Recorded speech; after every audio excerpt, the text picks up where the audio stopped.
Si vous n'avez pas conscience de ce que représente l'éducation des enfants, sincèrement, parents noirs, retournez chez vous. Que vous soyez de la Caraïbe ou de l'Afrique, retournez chez vous. Hamdjambo à tout le monde, je suis très heureux de vous retrouver. Je pense que vous l'avez remarqué, le sujet que je vais aborder dans cette vidéo est très piquant.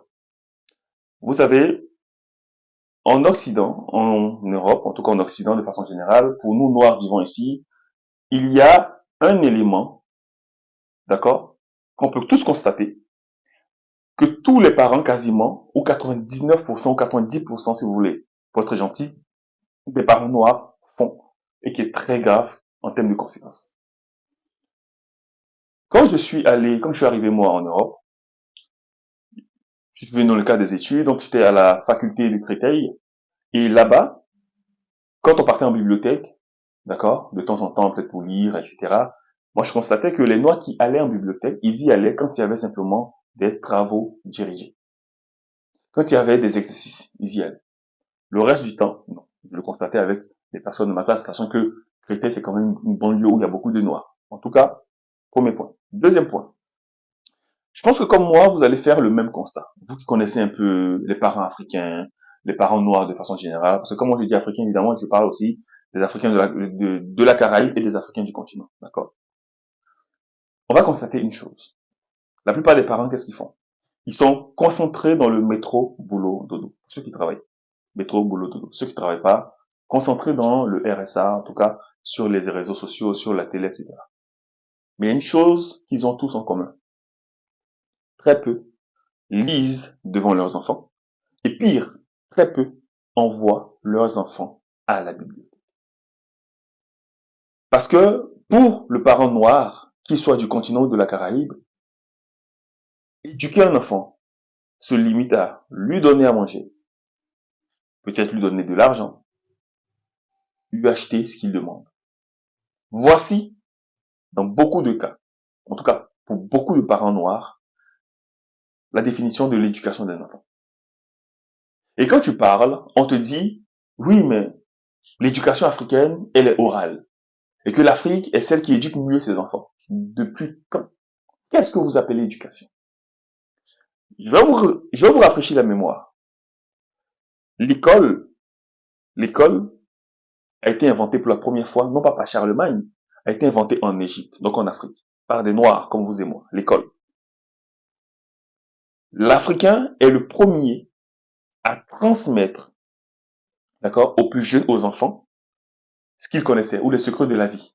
Et il les transmettait dans ce qu'on appelle les pères ancres. Les pères ancres, c'est des écoles de vie, des lieux de vie, qu'on peut aujourd'hui traduire aussi par temple. Parce que les temples, les lieux aussi où on partait prier, c'était dans ces endroits-là qu'on éduquait. Et l'Africain éduquait à travers des mots. Parce que l'Africain a inventé l'écriture. Donc quand on dit que oui, l'Afrique a une tradition orale, c'est faux. L'Afrique, historiquement, n'a jamais eu de tradition orale. Elle a commencé à adopter une tradition orale par circonstance. Parce qu'il y a eu la guerre, les invasions. Elle a vu tous ces manuscrits, tous ces secrets être justement soit brûlés, on a vu avec la bibliothèque d'Alexandrie, ou soit justement dérobés. On le voit ici dans les musées européens, avec tous les papyrus africains qui traînent un peu partout. Vous comprenez? Donc l'Afrique a dû s'adapter en développant les traditions orales dans le but de cacher les secrets. Mais l'Africain n'a pas éduqué de cette façon-là. Et même dans l'initiation, d'accord, on faisait également un apprentissage ou une compréhension à travers des textes écrits. À travers des textes écrits. C'est vrai que plus tard, on s'est dit, bon, on va pas faire en sorte que ça tombe entre les mains des gens qui ont des mauvaises intentions, alors on va discuter, ça va devenir oral. D'accord? Donc, arrêtons d'éloigner, de déconnecter l'Africain ou l'enfant africain, l'enfant noir de la lecture. Il y a même cette phrase, d'accord, qui est même véridique, qui dit que cacher une information dans un livre, cacher quelque chose dans un livre, vous êtes sûr que les Noirs ne vont jamais trouver l'information. Pourquoi? Parce qu'on dit que les Noirs n'aiment pas lire. Les Noirs n'aiment pas lire. D'accord? Mais tout ça, c'est aussi l'éducation. Regardez les mamans africaines, comment elles se comportent. Regardez les darons, comme on dit, africains ici en Europe. Ils vont enchaîner 2-3 boulots. Ils rentrent à la maison, le gars, il rentre à la maison à 23 heures. Ses enfants sont déjà au lit. Ou soit ils sont en train de zoner, de traîner dehors. Qu'ils sachent lire, qu'ils ne sachent pas lire, c'est pas son problème. Pour lui, ça a été à l'école, c'est bien, ok, tu vas bien, tu es en bonne santé, ça va. Et on dit que c'est ça l'éducation africaine. Non, il faut arrêter avec ça. C'est pas cela l'éducation africaine. Parce que là, vous êtes en train de limiter, vous à moi, soyons honnêtes. Et là, je me rapproche de vous. On a réussi à faire du noir, on a réussi à déconnecter le noir de la lecture. Donc aujourd'hui, pour dire quelque chose, je suis obligé d'utiliser des mots qui ne sont pas forcément adaptés. Vous voyez? Et beaucoup d'Africains sont dans ce genre de situation. Beaucoup de Noirs en général sont dans ce genre de situation. Pourquoi? Parce qu'on a moins lu quand on était petit. Nos parents ont moins lu également devant nous pour nous inculquer l'envie de lire. Conséquences dramatiques. Nous sommes limités en termes de mots. Donc, emmène ton enfant au foot pour qu'il soit le prochain Mbappé. Emmène ton enfant à la danse pour qu'il soit le prochain Michael Jackson. C'est ton problème. Mais j'ai envie de dire, quand tu viens en Occident, c'est pas pour dormir chercher l'argent. On vient dans un monde compétitif. Donc nous sommes en compétition. D'accord? Et c'est parce que vous avez une autre vision de la vie que nous sommes toujours les derniers ici. D'accord? Et ça se voit comment les gens regardent nos enfants, comment les gens regardent nos petits frères, et comment nous-mêmes nous les voyons, limite c'est des cons. Je suis désolé.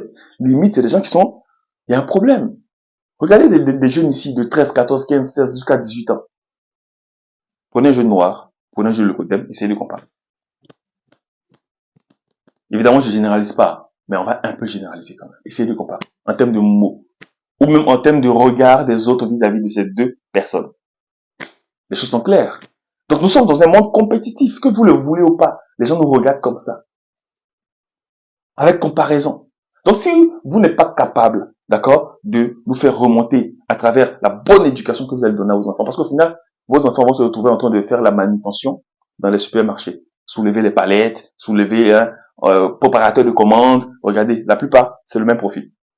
Pourquoi? Ça dépend de comment vous, parents, vous éduquez nos enfants noirs. Vous nous éduquez, nous les noirs. Donc si vous n'êtes pas capable de nous mettre à un bon niveau en Occident, rentrez en Afrique. Rentrez en Afrique ou rentrez dans la Caraïbe, parce qu'il y en a marre. D'accord? Il y en a vraiment marre de la façon dont vous voyez les choses. Et quand on parle, oui, mais l'Afrique, l'éducation africaine n'est pas parfaite, hein, attention. Il y a des lacunes qu'on nous a inculquées et nous cultivons comme si c'était une habitude. Il faut arrêter avec ça. Dis-moi ce que vous en pensez en commentaire et puis aidez-moi, s'il vous plaît, à donner des conseils aux Noirs, aux parents noirs. Parce que, et ceux qui vont venir faire l'ego pour dire oui, mais non, mais c'est comme ça, toi-même, qu'est-ce que tu racontes? S'il vous plaît. D'accord? Je veux dire, bon non, je préfère me taire. D'accord? Parce que j'ai pas envie de donner des gros mots, je préfère me taire. Ok? Donc prenez le temps de réfléchir. Si la situation des Noirs dans le monde, ça vous plaît, et si ça vous plaît, tant mieux pour vous. Mais moi, ça ne me plaît pas.